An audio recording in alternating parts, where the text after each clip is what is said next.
E aí, minha gente? Chega mais, senta aqui pertinho que hoje a gente vai falar de uma história que é pura emoção. Sabe aquela história de superação? De um cara que tinha uma missão gigantesca pela frente? Pois é. Hoje o papo é sobre Josué. Quem foi esse homem? Pensa comigo. Você já imaginou ter que substituir um líder tão incrível, que era conhecido por falar com Deus face a face? Esse era o tamanho do desafio de Josué. Ele era o braço direito de Moisés, aquele mesmo que abriu o Mar Vermelho, sabe? Josué estava sempre ali, aprendendo, observando, sendo fiel nas pequenas coisas. Ele não nasceu pronto para ser líder, ele foi preparado para isso, dia após dia no deserto. Josué era um homem como eu e você. Ele tinha medos, tinha dúvidas, mas tinha uma coisa que fazia toda a diferença: um coração disposto a obedecer.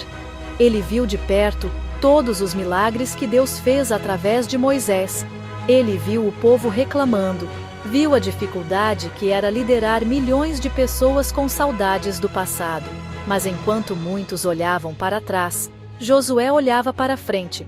Ele era um dos 12 espiões enviados para ver a terra prometida. 10 voltaram com medo, falando de gigantes e cidades impossíveis de conquistar. Josué e seu amigo Caleb voltaram com um relatório de fé. Eles disseram: "É difícil, sim, mas com Deus a gente consegue." Essa fé já mostrava o líder que ele seria. E então, o dia chegou. Moisés, o grande líder, subiu um monte para encontrar Deus e não voltou mais para liderar o povo. Já imaginou o peso nos ombros de Josué? De repente, a responsabilidade de guiar toda uma nação era dele. O povo estava acampado, cansado de tanto andar pelo deserto, e agora, sem Moisés, o que seria deles? A missão de Josué não era pouca coisa não, minha gente. Era nada mais, nada menos que levar o povo de Israel para a terra prometida. Pensa só, eles passaram 40 anos andando em círculos no deserto. 40 anos!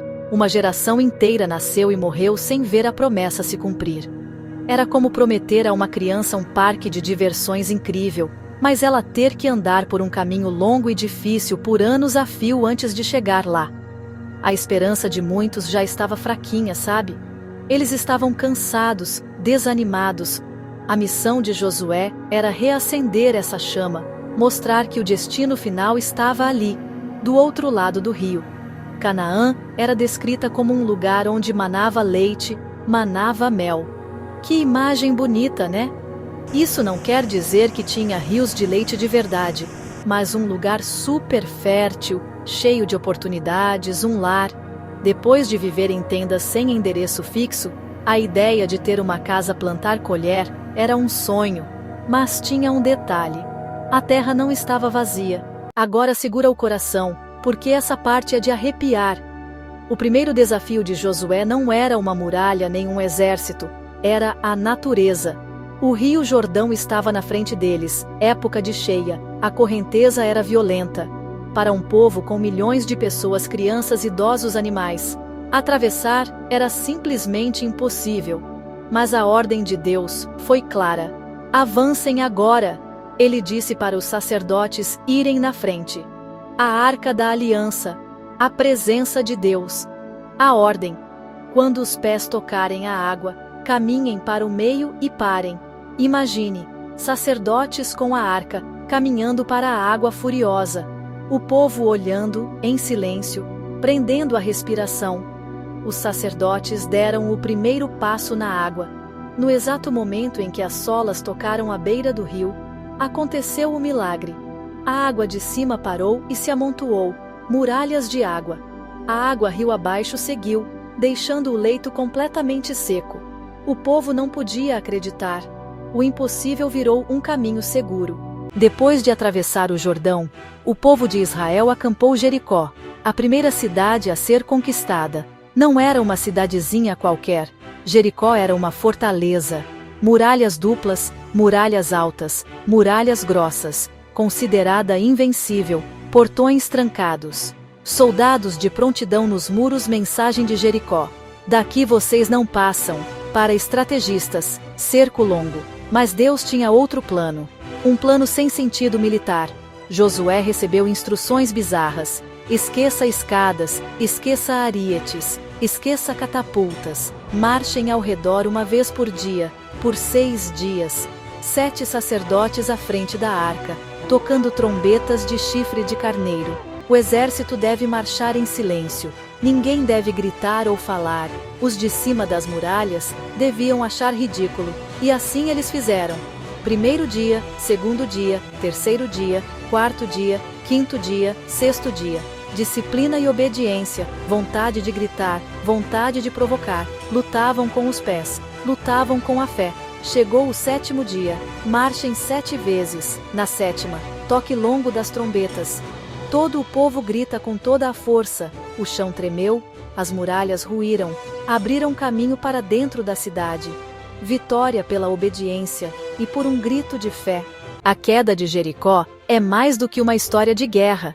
É uma aula sobre confiança, daquelas que a gente leva para a vida. A primeira grande lição é que os planos de Deus muitas vezes não fazem sentido para a nossa lógica. Pensa bem, marchar em círculos, tocar trombetas para derrubar uma muralha? Se Josué contasse esse plano para qualquer general de hoje, ele seria internado com certeza. Mas Josué não questionou. Ele confiou. Muitas vezes na nossa vida, a gente quer entender tudo, quer ter um mapa detalhado de como Deus vai resolver nossos problemas. A história de Jericó nos ensina que às vezes, a gente só precisa obedecer o próximo passo, mesmo sem entender o quadro completo. Outra lição poderosa é sobre o poder do silêncio e da paciência. Por 6 dias, o povo teve que marchar em silêncio. Isso ensinou disciplina e controle. Quantas vezes a gente coloca tudo a perder porque falamos demais? Por que reclamamos no meio do processo? Por que contamos nossos planos para todo mundo e perdemos o foco? Aquele silêncio era um tempo de preparação, de concentração na promessa. E o grito? O grito! Aquele grito no final não foi um grito de guerra qualquer. Foi um grito de fé. Foi a liberação de toda a confiança que eles acumularam durante os 7 dias. Era como dizer, nós fizemos a nossa parte, que era obedecer. E agora, declaramos a vitória que Deus já nos deu. Depois da vitória espetacular em Jericó, você pode pensar que o povo de Israel ficou super confiante, né? Mas a história continua e nos ensina outra lição importante. A próxima cidade era Ai, uma cidade bem menor e mais fraca que Jericó. Josué enviou espiões que voltaram dizendo: nem precisa ir todo mundo, é moleza.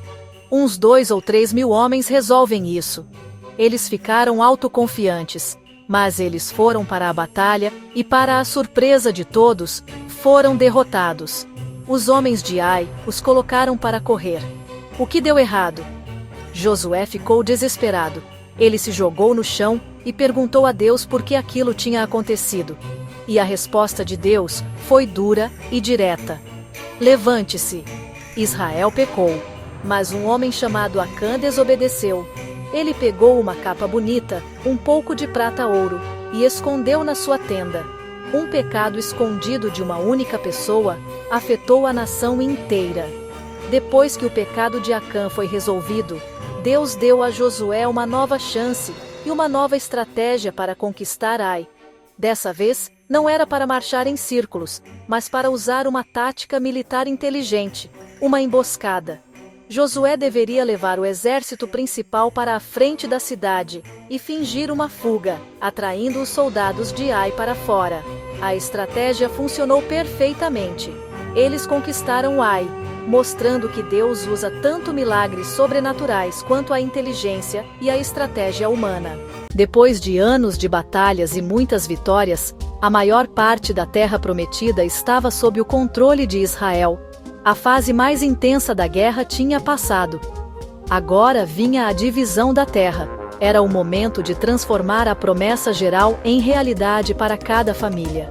Josué, já idoso, recebeu de Deus a tarefa de supervisionar. Ele não ia distribuir a terra qualquer jeito. O processo foi feito com cuidado e sob a direção de Deus. A terra foi dividida entre as tribos.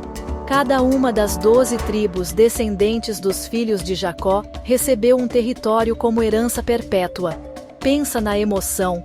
Depois de 400 anos no Egito e 40 anos no deserto, eles finalmente tinham um lugar para chamar de seu. Construir casas de pedra, plantar vinhas, plantar oliveiras, ver filhos e netos crescerem na terra prometida, a Abraão, Isaque e Jacó. A promessa estava se cumprindo. O que fazia de Josué um líder tão bom assim? Se a gente pudesse resumir o segredo da liderança dele, não seria uma fórmula mágica, mas um conjunto de qualidades que qualquer um de nós pode buscar. A primeira e mais importante era que ele era um líder que ouvia a Deus. Ele não tomava decisões importantes baseado no "eu acho". A segunda qualidade marcante de Josué era a coragem. E não era uma coragem de super-herói que não sente medo. A prova disso é que Deus precisou dizer a ele várias vezes: seja forte e corajoso. Isso significa que ele sentia medo, sim. Mas a coragem verdadeira não é a ausência de medo, é a ação apesar do medo. Josué também era um líder que andava junto com o povo. Ele não ficava dando ordens de uma torre de marfim, longe do campo de batalha. Ele marchou com eles ao redor de Jericó. Ele se sujou de poeira, sentiu sede, cansaço como todo mundo. Isso cria conexão, cria confiança. As pessoas não seguiam Josué apenas porque ele tinha o título de líder, mas porque o viam como um de nós. A história de Josué não é só um relato antigo, é um manual de vida para nós hoje, em 2025. A primeira grande lição, que aparece do começo ao fim, é a da obediência. E não é uma obediência cega, mas uma obediência baseada na confiança. Para nós, obedecer pode significar perdoar quem nos feriu, ser honesto quando seria mais fácil mentir, ou seguir um caminho que parece mais difícil, mas que sabemos ser o certo. A obediência de Josué nos ensina que os resultados dos planos de Deus são muito melhores que os nossos. Depois vem a lição da coragem. A vida de todo mundo é cheia de muralhas e gigantes. Pode ser o medo de começar um novo projeto, a dificuldade de enfrentar uma doença, um problema financeiro que parece uma montanha ou uma relação familiar quebrada. A ordem que Deus deu a Josué, seja forte e corajoso, ecoa para nós hoje. Chegando ao final de sua vida, um homem idoso, cheio de experiências e com a missão cumprida, Josué reúne todo o povo de Israel. Ele não faz um discurso para se gabar de suas conquistas militares. O seu último grande ato como líder é um apelo apaixonado ao coração do povo. Ele faz uma retrospectiva de tudo o que eles viveram: saída do Egito, as maravilhas no deserto, a travessia do Jordão, as muralhas de Jericó, as batalhas vencidas. Ele lembra a todos que cada vitória, cada pedaço de terra, foi um presente de Deus. Depois de lembrar o povo da fidelidade de Deus, Josué lança o desafio final. O povo estava cercado por outras nações que adoravam muitos deuses falsos, deuses de pedra, deuses de madeira. A tentação de se desviar, de misturar a fé, era grande. Então, ele coloca uma escolha diante deles, uma decisão que cada um teria que tomar pessoalmente. E então, para que não restasse nenhuma dúvida sobre a sua própria posição: mas eu e a minha casa serviremos ao Senhor. Se este vídeo tocou seu coração, não se esqueça de se inscrever no nosso canal. Ative o sininho para não perder os nossos próximos vídeos. Compartilhe esta mensagem com sua família e com seus amigos, para que eles também possam ser abençoados e se aproximar da palavra de Deus. Antes de fechar este vídeo, deixe um comentário nos dizendo o que você gostaria de ver a seguir. Tem algum livro específico da Bíblia que você quer explorar? Você se interessa em saber sobre missas ou orações? Com o seu apoio, continuaremos criando mais vídeos como este, espalhando a palavra de Deus para inspirar e fortalecer a sua fé. Lembre-se, sua jornada com Deus não termina aqui. Continue estudando, coloque os ensinamentos dele em prática todos os dias. Que seu dia seja verdadeiramente abençoado.